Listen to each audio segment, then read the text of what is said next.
j'ai les photocopies je pense que j'en ai quasiment pour 15 jours.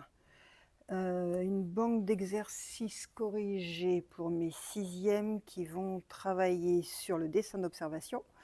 Donc là, j'ai une interro, une deuxième version de l'interro.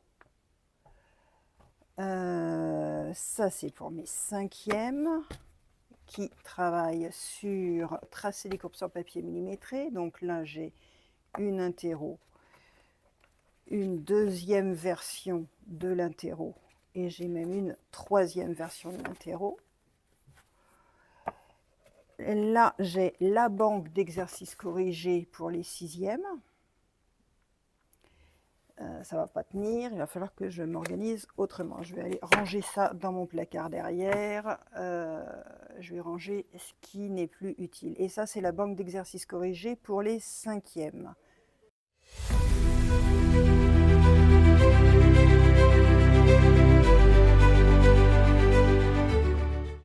Alors, je peux aussi vous présenter ce que c'est qu'une banque d'exercices corrigés. C'est un exercice modèle que je vais faire devant les élèves. Donc je vais tracer pour les 5e, je vais tracer une courbe sur papier millimétré. À la suite de cet exercice modèle que je vais faire devant les élèves, j'ai noté les critères de réussite. C'est donc ce qu'ils doivent absolument faire pour réussir ce type d'exercice. Et ensuite, j'ai 2 exercices qui sont corrigés. Bon, les corrections, évidemment, de courbes comme ça sur du papier millimétré, c'est pas très visible, mais c'est aussi disponible sur Elea, donc le cours en ligne. Et sur Elea, ils ont la possibilité d'agrandir et de voir nettement mieux ce document. Et puis sinon, après, ils viennent me voir et j'ai des transparents pour superposer sur leur feuille de papier millimétré les courbes pour voir ce que ça a donné et si c'est OK. Si je vous montre une banque d'exercices corrigés pour les 6e. Pour les 6e, la banque d'exercices corrigés, donc c'est pareil, un exercice modèle. Donc là, c'est faire un dessin d'observation à partir d'une observation microscopique. Donc je vais le faire au tableau devant eux. Et puis, donc là, ils ont un lien vers une vidéo de correction. Ils ont ce que j'aurais fait moi au tableau.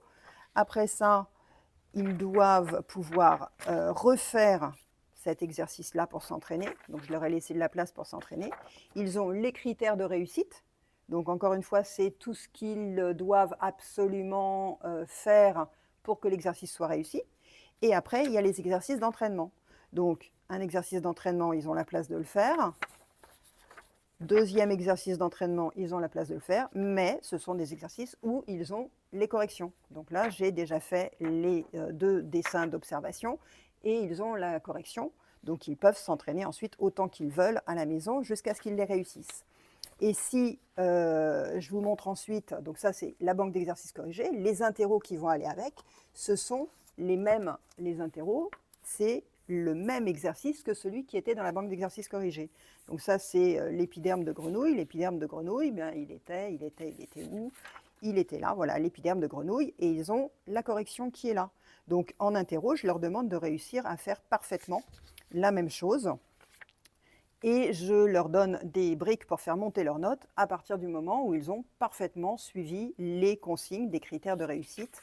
Donc s'ils ont bien respecté tous les critères de réussite, si c'est nickel, ils ont leur brique. Si c'est pas nickel, ils retournent s'entraîner. Et ils peuvent s'entraîner soit au moment de l'interro, soit après l'interro, soit à la maison. Enfin, il y a plein de créneaux possibles. Et la prochaine fois, ils auront de nouveau, s'ils n'ont pas réussi, la même interro, mais je leur proposerai une deuxième version, donc un autre exercice, mais dont ils ont également la correction sur la banque d'exercices corrigés. Voilà pour les banques d'exercices corrigés et mes interros.